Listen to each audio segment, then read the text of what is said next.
যাকে 2 বছর ধরে ভালোবেসেছি তাকেই বিয়ে করেছি। সুখে দুঃখে 2 বছর অতিক্রম হলো। সে আমাকে সকাল বিকাল বলতো শুধু তোমাকেই ভালোবাসি। আমিও আর কি, সুখে থাকলে ভূতে কিলায়। হঠাৎ করেই মাথায় বুদ্ধি আসলো যে জামাইকে একবার পরীক্ষা করে দেখা যাক। যেই ভাবনা সেই কাজ। আমার বান্ধবীর কাছ থেকে তার ফেক আইডিটা নিলাম। ভয়েস চেঞ্জ করার অ্যাপ ডাউনলোড করে কিভাবে ভয়েস চেঞ্জ করতে হয় সেটা বান্ধবীর কাছ থেকে খুব ভালো করে শিখে নিলাম। বান্ধবী বারবার জিজ্ঞেস করলো কেন?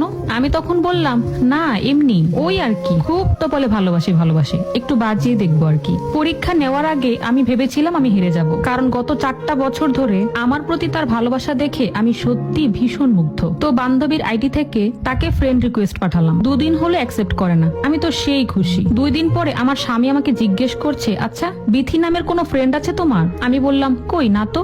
কেন? সে বলে উঠলো, না বিথি নামের একটা মেয়ে আমাকে ফ্রেন্ড রিকোয়েস্ট পাঠিয়েছে। মনে মনে ভাবছিলাম সব বলেই দিই। পরক্ষণেই মনে হলো না বলবো না, দেখি কি হয়। দেখলাম সে পরের দিন অফিসে গিয়ে ফ্রেন্ড রিকোয়েস্ট অ্যাকসেপ্ট করলো। এটা দেখে তো আমি পুরাই অবাক। তাও ভাবলাম একটা মানুষ ফ্রেন্ড রিকোয়েস্ট অ্যাকসেপ্ট করতেই পারে, এই আর এমন কি। বলা বাহুল্য এই আইডিটা আমরা 2 বান্ধবী মিলে আজ থেকে 6 বছর আগে খুলেছিলাম। আর এই আইডিটাতে ইন্ডিয়ান একটা খুব সুন্দরী মডেলের ছবি আপলোড করা হতো। আর আমার ফ্রেন্ড এই আইডিটাতে প্রচুর অ্যাক্টিভ থাকতো, যার কারণে এটা যে ফেক অ্যাকাউন্ট সেটা বোঝাই যেত না। আমার হাজবেন্ড কখনো হিন্দি ভাষা বোঝে না, হিন্দি চ্যানেলের হিন্দি নাটক তো দূরে থাক। তাই সে ভেবেই বসলো যে আইডিটা হয়তো রিয়েল। আমার হাজবেন্ড রেগুলার চ্যাট করতে থাকে। আমার স্বামী কত কিছু যে পাঠাতো, অনেক সুন্দর সুন্দর রোমান্টিক সব কবিতা, ভালোবাসার মেসেজ, ছবি, আরো কত কি। সে বাসায় আসলে আমি চেষ্টা করতাম স্বাভাবিক থাকার। সে বাসায় ঢোকার আগে SMS গুলো ডিলিট করে তারপর ঢুকতো।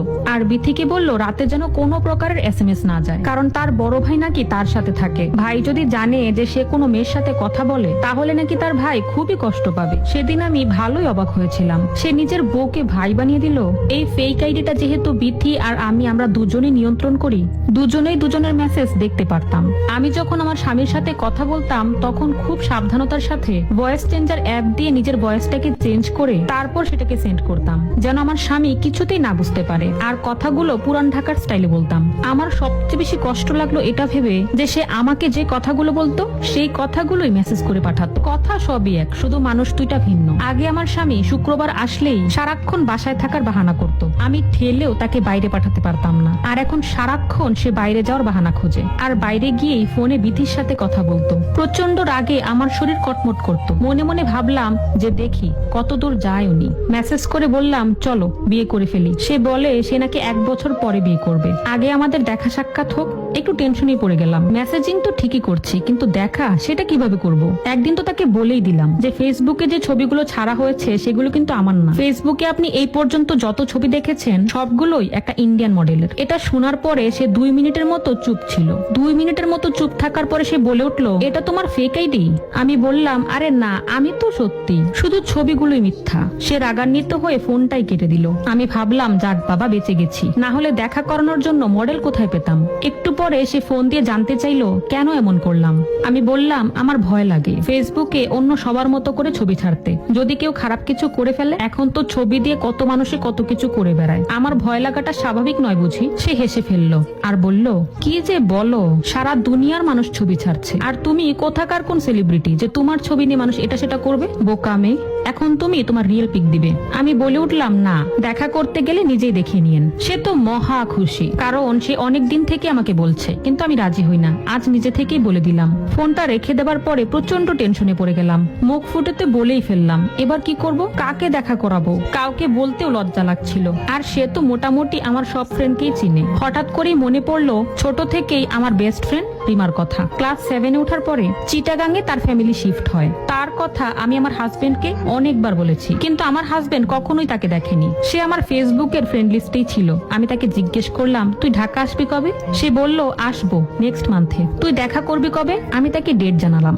1 মাস পরে রিমা ঢাকায় আসলো। আসার পরে ডেট অনুযায়ী তার সাথে দেখা করতে যাই, আর গিয়ে তাকে সব খুলে বলি। তাকে বললাম, বোন আমার প্লিজ হেল্প কর, তুই বিথি সেজে একটা বারের জন্য তার সামনে যা প্লিজ। সে কিছুতেই রাজি হচ্ছিল না। বলতে পারেন অনেক কষ্টেই তাকে রাজি করালাম, আর তাকে সব কিছু শিখিয়ে দিলাম। পরে বিথির আইডি দিয়ে আমি হাজবেন্ডকে বললাম, কালই কিন্তু দেখা করব। সে তো মহা খুশি। তার বহু প্রতীক্ষিত কালটা অবশেষে চলেই এলো। আমাকে সকালে উঠে জিজ্ঞেস করলো, কোন শার্টটা পরবো একটু দেখো তো। আমি বললাম, বললাম, আজ কি তোমার কোনো ইম্পর্টেন্ট কাজ আছে? সে বলল, আজ আমার খুব ইম্পর্টেন্ট একটা মিটিং আছে। কথাটা শোনার পরে চোখের কোণে যে কখন পানি চলে এলো বুঝতেই পারিনি। চোখের পানিটা সাথে সাথে মুছে তাকে শার্ট চুজ করে দিয়ে বিদায় জানালাম।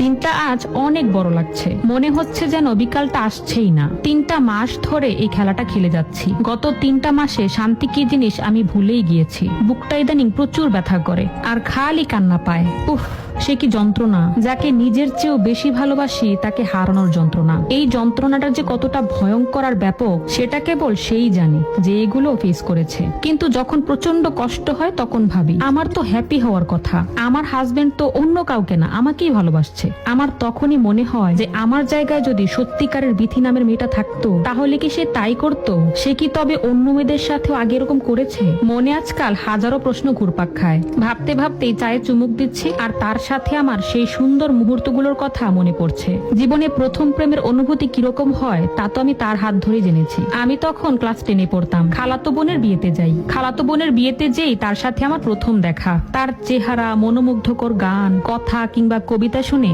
যে কেউই তার প্রেমে পড়তে বাধ্য হবে। সে কিন্তু ভীষণ মিশুক স্বভাবের। সে আমাকে কি বলে প্রপোজ করেছিল জানেন? বলেছিল, তুমি কি আমার পথ চলার সাথী হবে? আমি তো প্রচন্ড অবাক। ছেলে বলে কি? আমি তো তার সম্পর্কে তেমন কিছুই জানি না। আমি তাকে বললাম, দেখেন, দুষ্টুমি করার কিন্তু একটা লিমিট থাকে। সে বলল, সত্যি বলছি, আমি তোমাকে ভালোবেসে ফেলেছি। তোমার যতদিন লাগে তুমি সময় নাও, তাও আমাকে রিজেক্ট করে দিও না প্লিজ। আমি কিন্তু ভীষণ কষ্ট পাবো। তুমি সময় নাও, আমার সম্পর্কে জানো, বোঝো, তারপর না হয় সিদ্ধান্ত নিও। তার কথায় জাদু ছিল। ফোন নাম্বারটা দিয়ে চলে আসলাম। তারপর থেকেই শুরু হয় তার সাথে আমার কথা বলা। সে আমাকে প্রচন্ড মিষ্টি মিষ্টি কথা বলতো আর খুব সুন্দর সুন্দর কবিতা এবং গান শোনাতো। এরকম করতে করতেই 2টা বছর কেটে যায়। কেন জানি না তাকে প্রচন্ড ভালো লাগতে শুরু করে। তার মধ্যে কিছু একটা তো ছিলই। যখন কলেজে উঠলাম সে প্রায়ই আমাকে নিয়ে দূরে ঘুরতে যেত। তবে আমাদের মধ্যে কখনোই খারাপ কিছু হয়নি। তার সাথে সময় কাটাতে আমার ভীষণ ভালো লাগতো। একদিন ব্রিজে ঘুরতে গেলাম। বলা নেই কওয়া নেই হঠাৎ করেই সে হাঁটু গেড়ে বসে এত পাবলিকের সামনে পকেট থেকে একটা ছোট্ট গোলাপের কলি আর একটা চকলেট বের করে আমাকে বলে বসলো, তোমাকে প্রচন্ড ভালোবাসি কলিজা,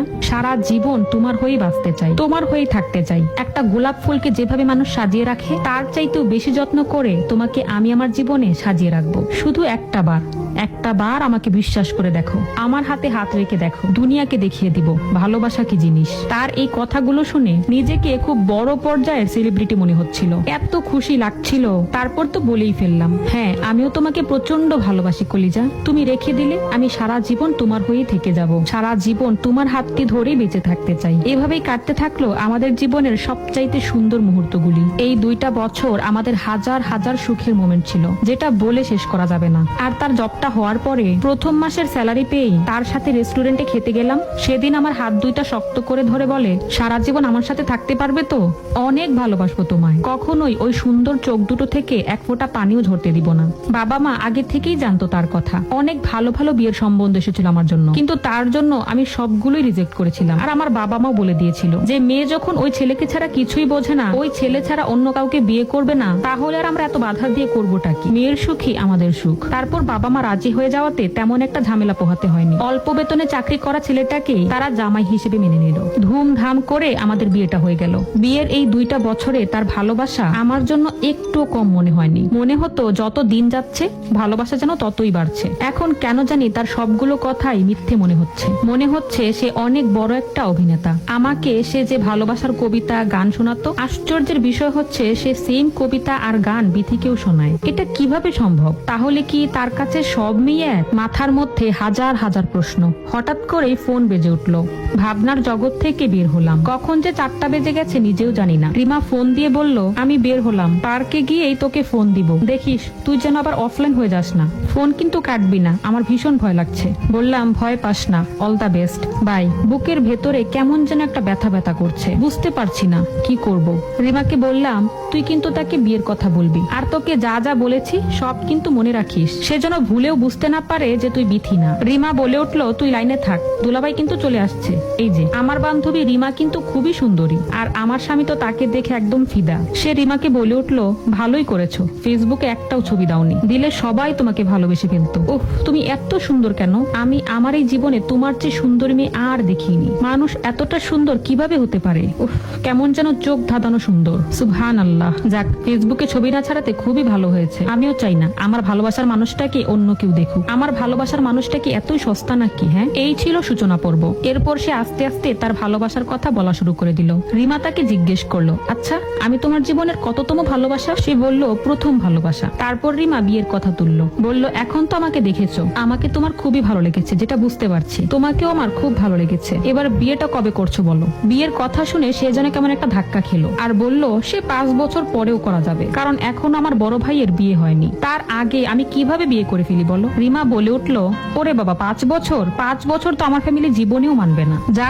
করার তাড়াতাড়ি করতে হবে। সে শুধুই কথা ঘুরাচ্ছিল। আমি কথা শুনতে শুনতেই সিঁড়ি দিয়ে ছাদে উঠছিলাম, হঠাৎ করেই মাথা ঘুরে পড়ে গেলাম। পাশের বাসার ভাবি আমার হাজবেন্ডকে ফোন দিল। সে শোনার সাথে সাথেই রিমাকে ভালো করে বিদায় না দিয়েই চলে এলো। আমি